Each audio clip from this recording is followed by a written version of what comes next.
때는 오순절이었습니다. 오순절은 6월절로부터 50일째 되는 그런 날이고요. 첫 곡물을 하나님께 바치는 절기고, 본격적인 추수의 시작을 알리는 절기가 바로 오순절이었습니다. 그래서 예수님께서는 이 율법의 이 약속의 성취자로서 6월절 어린 양으로 십자가에 못 박혀 우리를 대신하여 죽으셨고요. 그리고 부활하심으로 구속 사역을 완성하셨습니다.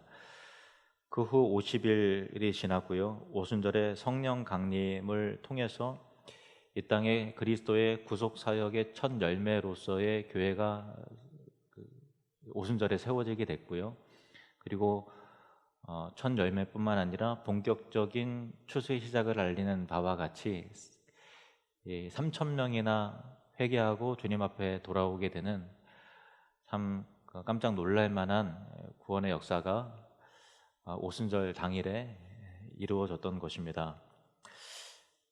그 2000년 전에 오순절부터 시작된 본격적인 추수가 2000년 동안 지금 계속해서 이루어진 것이고요. 그 추수의 열매가 바로 저와 여러분인 것입니다. 이 3천 명이 회개하고 주께 돌아오는 일에 있어서 하나님께서 사용하신 도구는 베드로의 설교였습니다. 오순절에 베드로를 통해서 선포된 설교는 베드로 개인에게 있어서 첫 번째 설교지만 교회사적으로도 첫 번째 설교지요. 그래서 신약의 교회가 세워진 첫 번째 설교는 그 위치와 비중에 있어서 굉장히 중요한 설교고요. 물론 이 베드로의 설교가 모든 설교학적인 내용을 풍성히 다 담아내는 것은 아닙니다만은 모든 설교자들이 또 교회가 반드시 놓치지 말고 귀 기울여 새기고 본받아야 될 그 설교학적인 중요한 특징들이 있습니다. 그의 설교는 다소 투박하였습니다. 감정을 자극하며 사람들의 귀를 기울이게 하는 매끄럽고 설득력 있는 설교도 아니었습니다. 그러나 그는 성령 충만하였고 그의 메시지는 그리스도 중심이었고 또 성경 중심의 설교였습니다. 그리스도 중심이라고 하는 것은 예수 그리스도의 십자가와 부활을 담대하게 선포한 것이죠. 그래서 지난주에 우리가 함께 상고했던 메시지와 같이 베드로의 설교는 성령 충만함으로 담대했고요. 그리고 예수 중심, 성경 중심의 설교였다라는 것입니다. 하나님은 이 설교를 통해서 많은 영혼을 구원하였습니다. 저는 신천지 이번에 코로나19 사태로 인해서 신천지가 이 주 감염 확산지로 만약에 밝혀지고 드러나게 되지 않았습니까? 그러면서 20만 명이나 되는 수많은 사람들이, 그리고 상당수가 젊은이라고 하는데요. 그들이 이만희라고 하는 사이비 교주에 미혹된 것을 보면서 참 의아하고, 그들이 머리가 나쁜 사람들이 아니잖아요. 굉장히 똑똑하고 열심히 있는 사람들이 굉장히 많이 있지 않습니까? 참 의아하고 안타까운 마음이 많이 들었습니다. 신천지나 또 다른 이단에 미혹된 사람들도 한때는 교회의 권사였고 또 열정적으로 섬겼던 집사였고 또 청년부의 임원이었고 청년부 활동도 열심히 하던 그런 사람들이었을 텐데 어쩌다가 그렇게 되었을까, 그런 생각을 하면서 뉴스에서 계속 연일 보도되고 또 유튜브 영상을 통해서 우리가 확인하는 바와 같이 신천지의 거짓과 간교한 포교 방법도 그렇지만 또 그들의 넘어가는 이들의 어리석음도 한몫하겠죠. 또 한편으로는 한국교회의 설교자들의 책임도 없지 않아 있다는 생각을 하게 됩니다. 그동안 한국교회의 저와 같은 설교자들이 성도들에게 예수 중심, 성경 중심의 메시지를 잘 전하고 가르치지 못했기 때문에 그런 요인도 없지 않아 있다라는 생각을 하게 됩니다. 어쨌든 코로나19를 통해서 잃는 것도 많이 있지만 이 일을 통해서 한국교회가 경성하고 잃어버린 영혼들이 회개하고 주님 앞에 돌아오게 된다면 그것은 틀림없이 가치 있는 고통이고 또 큰 영광과 구원을 위해 겪어야 할 고난일 것입니다. 저와 여러분이 믿음으로 잘 감당하시는 은혜가 있으시기를 바랍니다.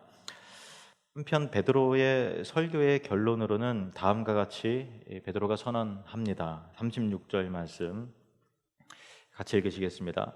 그런즉 이스라엘 온 집은 확실히 알지니 너희가 십자가에 못 박은 이 예수를 하나님이 주와 그리스도가 되게 하셨느니라 하니라.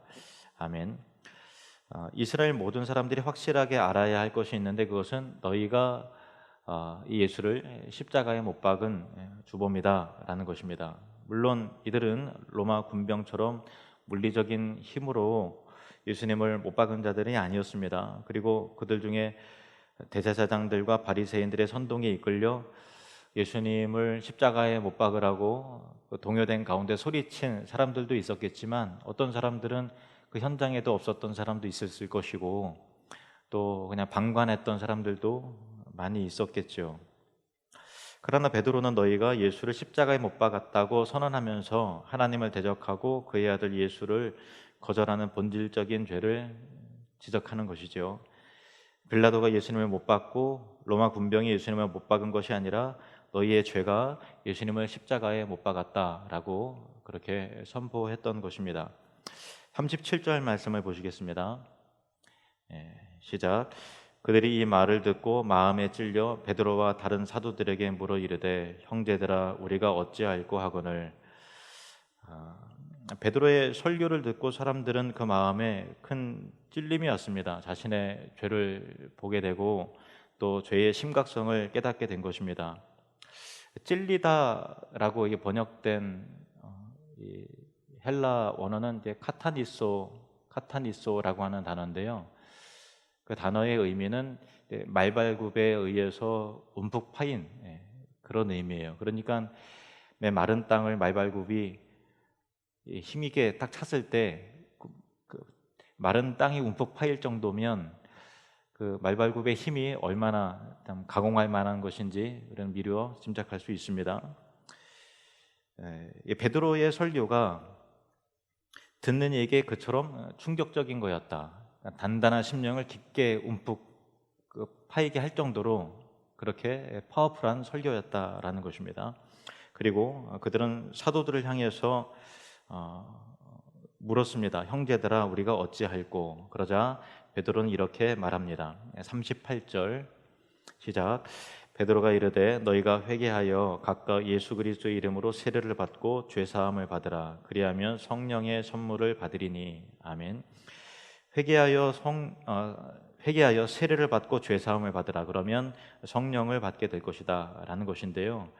베드로는 사도를 비롯한 120명의 성도들이 그날 성령 세례를 받지 않았습니까? 그런데 지금 이 설교를 듣고 모여 있고 회개하는 사람들에게 동일하게 성령을 베풀어 줄 것을 확신하면서 이렇게 선포하는 것이죠. 그 성령이 예외 없이 예수 믿는 자에게 회개하는 자에게 동일하게 베풀어 줄 것이다라고 그렇게 선포했던 것입니다. 그 선포의 근거는 뭐냐면 예수님의 약속이죠. 그리고 구약의 선지자들이 그렇게 예언한 내용의 성취를 베드로가 믿고 확신했기 때문에 너희들도 동일하게 성령으로 세례를 받게 될 것이다. 성령을 받게 될 것이다 라고 말하는 것입니다. 이 구약의 선지자를 통해서 이미 예언되어 있는 내용인데 대표적으로 에스겔 37장에 보시면 하나님께서 에스겔 선지자에게 어느 한 골짜기로 이끌어 가셨는데 그 골짜기에 무수히 많은 마른 뼈들이 가득한 그런 그 환상을 보게 되는 것입니다. 하나님께서 에스겔에게 인자야 이 뼈들이 능히 살 수 있겠느냐 이렇게 물으세요. 그러니까 에스겔의 입장에서는 사실은 이게 다 죽은 지 하도 오래돼 갖고 그냥 살점이나 있는 이 시체도 아니고 완전히 다 부패하고 썩어져서 메말라 있는 마른 뼈밖에 없는 그런 상황 속에서 다시 살아난다는 것은 상식적으로 현실적으로 불가능하지 않습니까?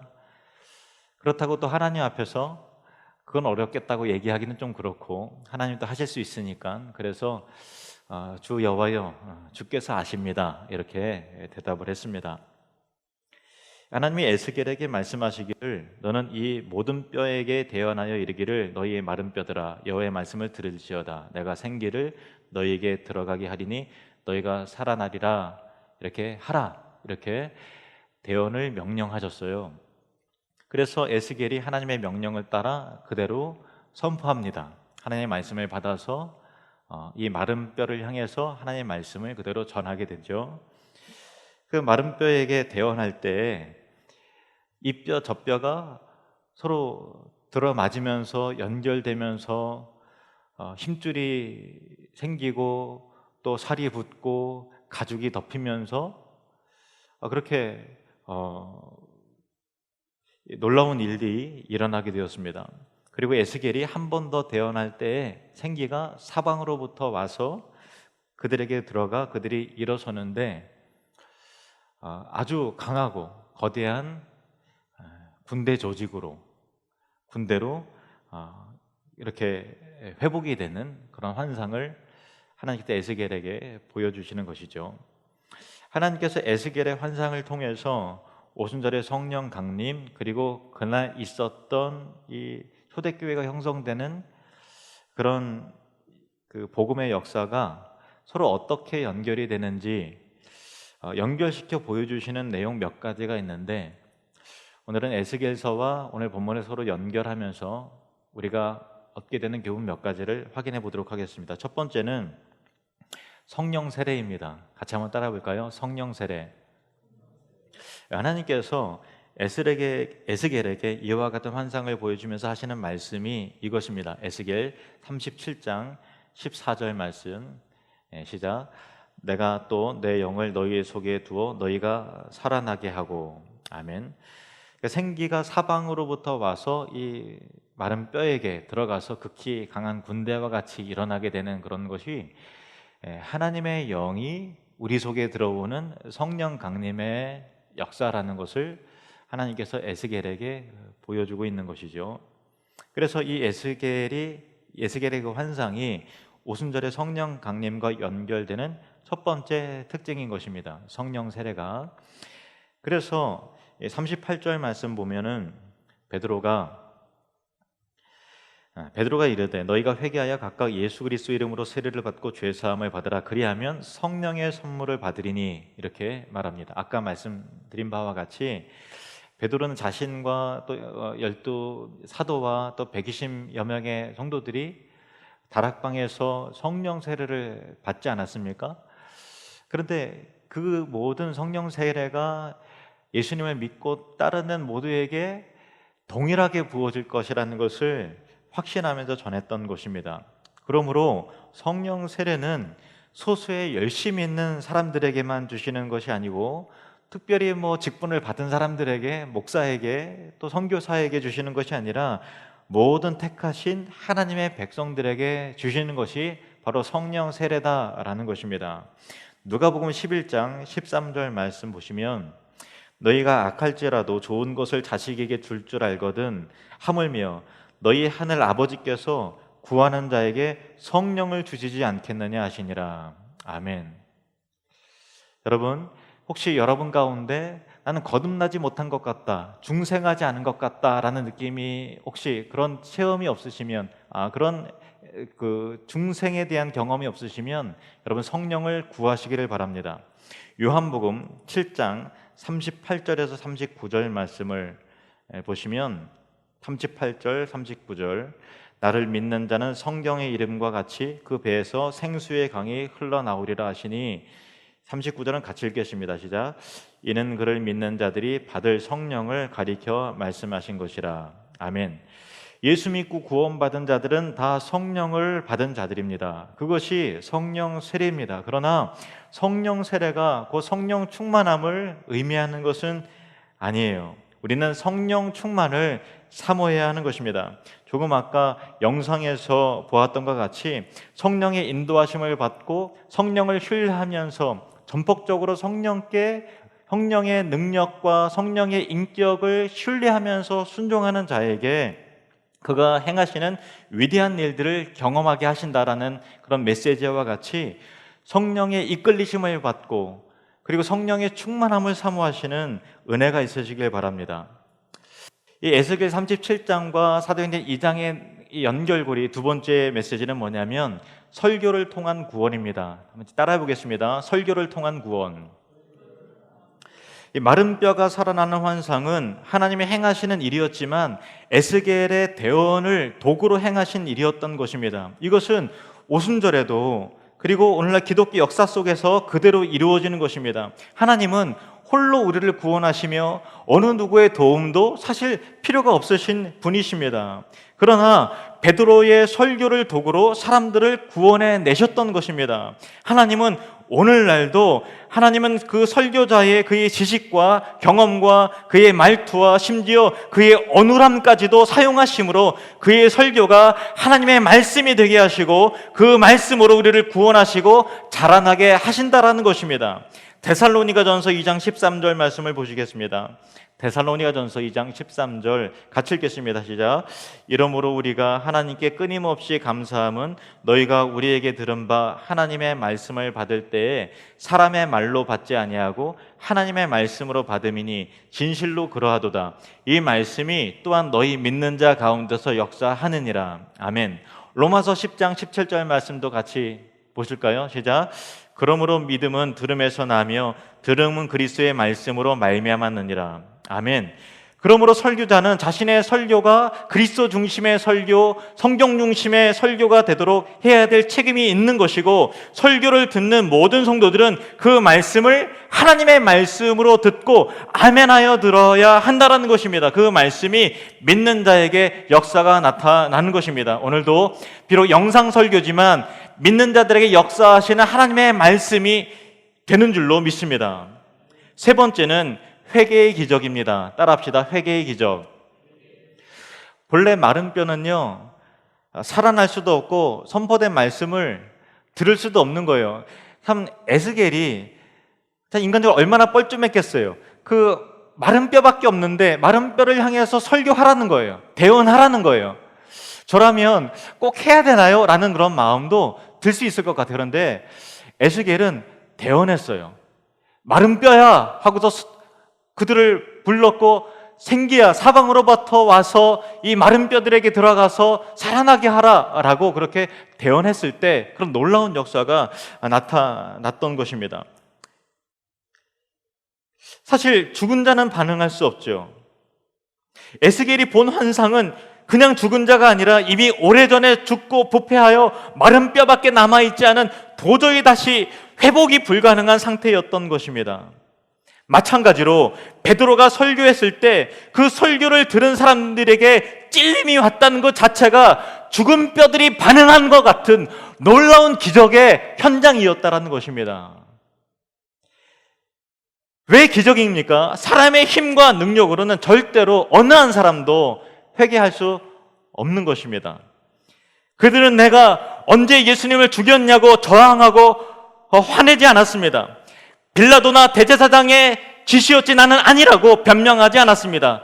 그들이 사실 예수님께 얼마나 완고했던 자들이었습니까? 얼마나 냉담했던 사람들이었습니까? 그들이 진리에 대하여 얼마나 강팍했던 사람들이었습니까? 그들이 얼마나 교만하고 율법을 자랑하고 자기 의에 사로잡혀 있었던 사람들이었습니까? 그런 사람들이 바로 이스라엘 사람이요 유대인들이었습니다. 그런데 그들의 귀에 복음이 들리기 시작하는 것입니다.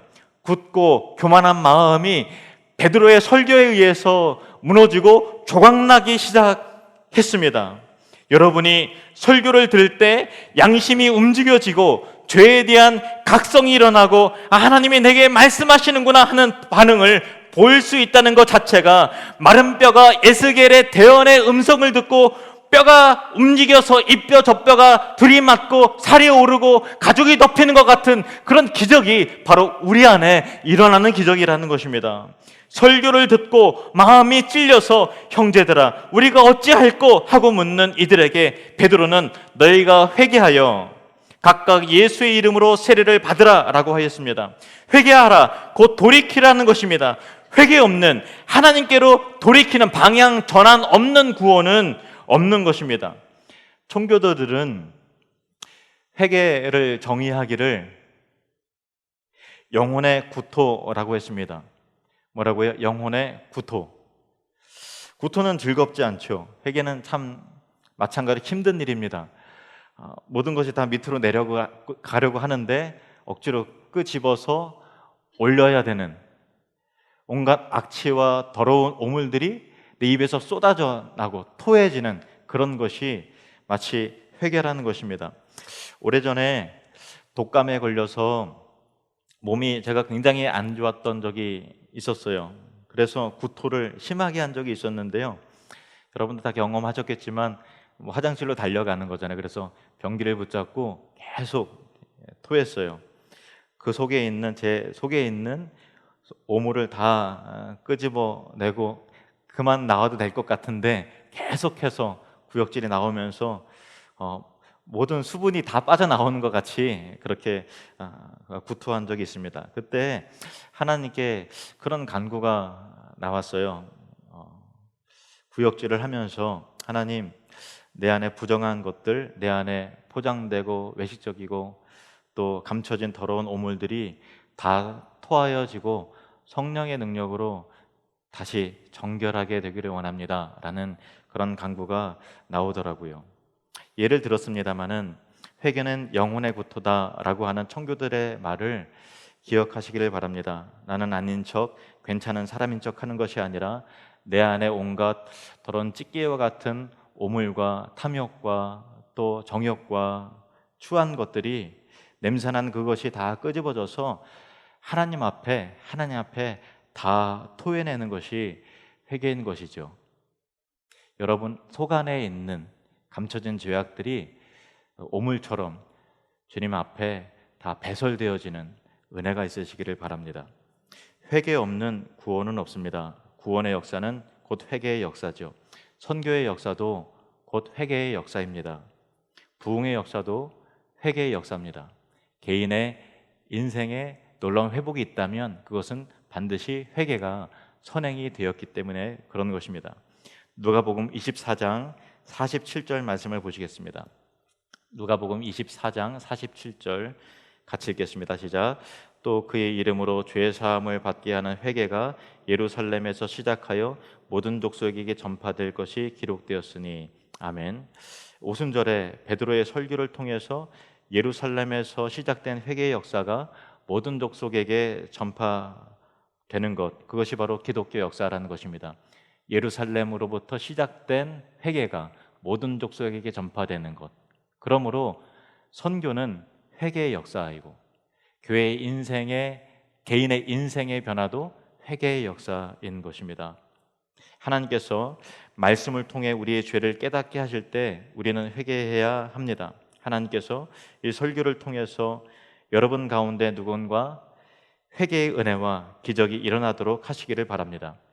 마지막 네 번째로는 죄사함의 기적입니다. 따라합시다. 죄사함의 기적. 에스겔 37장 11절에서 13절 말씀을 보시겠습니다. 에스겔 37장 11절에서 13절 말씀.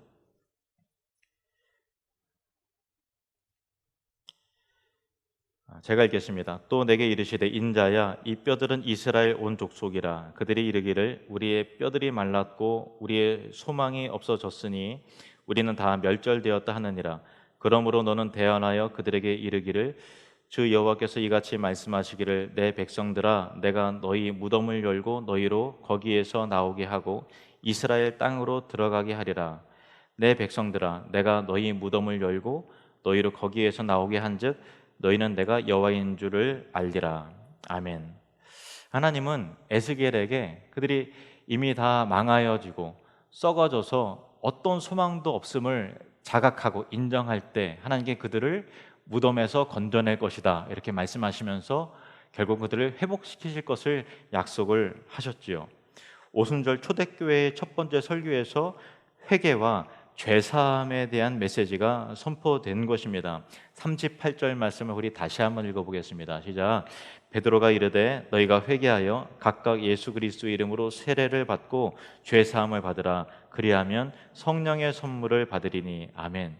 우리가 회개할 때 죄 용서함을 받을 수 있다는 것이 얼마나 큰 은혜이고 기적입니까? 우리가 회개할 때 용서받을 수 있는 그 근거를 마련하시기 위해서 예수님께서는 십자가에 못 박혀 대신 죽으신 것입니다. 예수님의 십자가는 우리의 죄에 의한 것이지만 또한 우리의 죄를 위한 것이죠. 그리스도께서는 우리의 새로운 변화와 영혼의 삶의 회복을 위해서 부활하신 것입니다. 어떤 죄라도 회개하면 용서받을 수 있고요. 누구라도 회개하면 새롭게 시작될 수 있습니다. 여러분 안에 회개함으로 죄 용서함 받고 여러분의 인생이 새롭게 출발되어지는 은혜가 있으시기를 바랍니다. 제가 유튜브에서 1년 전부터 신천지와 관련된 영상을 자주 봤어요. 궁금하기도 하고 또 그 교리적인 허구와 허점이 또 무엇인가 또 저는 나름대로 또 공부도 하고 또 해야 되기 때문에 많이 봤는데요. 특히 이 종말론 사무소의 그 윤재덕 전사님의 영상을 많이 봤습니다. 근데 그 영상의 댓글을 보면은 신천지인들이 대거 들어와서 공격을 하기도 하고 과거에 신천지였다가 나와서 그 영상을 통해서 아니면 다른 경로를 통해서 윤재덕 전사님의 영상을 막 응원하고 지지하는 과거에 신천지였던 사람들이 댓글이 굉장히 많아요. 그걸 보면서 신천지에 많이 사람들이 미혹되고 빠지기도 하지만 또 엄청나게 많이 돌이켜 나오는구나. 그들이 어쨌든 과거에 미혹되어서 신천지에 빠져서 정말 그 사이비 교조에 이렇게 맹신하는 그런 사람들이었지만 그러나 이제 하나님께서 그들에게 은혜를 베풀어 주심으로 새롭게 진리 안으로 돌아오고 회개함으로 새롭게 시작되는 과거에 신천지였던 사람들 가운데서 특별히 하나님 앞에 하나님 나라를 거룩하게 꿈꾸며 예배하는 사람들이 굉장히 많다라는 것을 제가 그 영상 댓글과 그런 분위기를 통해서 깨닫게 되었습니다. 이번 코로나19로 인해서 하나님께서 심판하신 것 가운데 또한 구원하여 건져내시는 은혜가 반드시 있을 것입니다. 그 과정이 우리 모두에게 고통과 아픔이 있고 또 견디기 힘든 그런 상황도 꼭 있을지라도 많은 사람들이 하나님 앞으로 돌아와 회개하고 죄사함 받아서 성령의 선물을 받고 그 인생이 그의 신앙이 다시 회복되고 다시 시작되는 은혜의 출발로서의 한국교회가 새로워지고 저와 여러분의 심령이 새로워지고 또 신천지 가운데 어리석고 미혹되어서 그 가운데 있지만 이 일을 통해서 택하신 주의 백성들이 주님 앞으로 돌아오게 되는 그런 은혜가 일어나기를 우리가 함께 기도하고 소망하면 좋겠습니다. 다시 회복되고 시작되는 은혜가 저와 여러분에게 있기를 바랍니다. 기도하시겠습니다.